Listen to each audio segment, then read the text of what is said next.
श्रेष्ठं राज्यं महाराज्यमाधिपत्यमयं समन्तपर्यायै स्यात् सार्वभौमः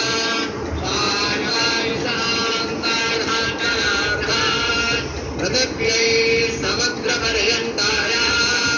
एकदादिते तदप्येष श्लोको विगीतो मरुतः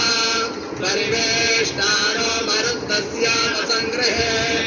आवीक्षितस्य कामप्रेर्विश्वे देवाः सभासदैति ॐ विश्वाचक्षुरोदभ्यशवातो मोघ विषवातो बाहुरोदभ्यशवातसपात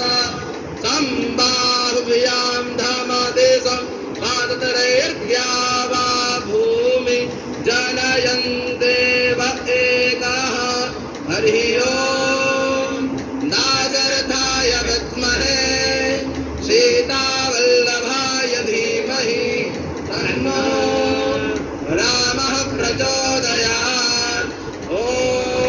नमो भगवते उत्तमश्लोकाय नमः आर्यलक्षणशीलप्रदाय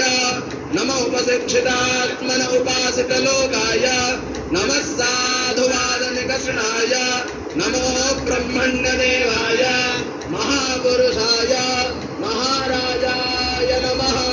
श्रीमद्भगवच्चरणचञ्चरीका मुमुक्षुरुपासकाभिमतानुरूप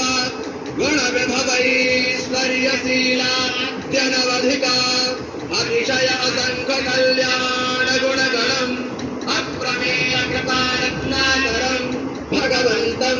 श्रीरामचन्द्रं शरणमहं प्रपद्ये।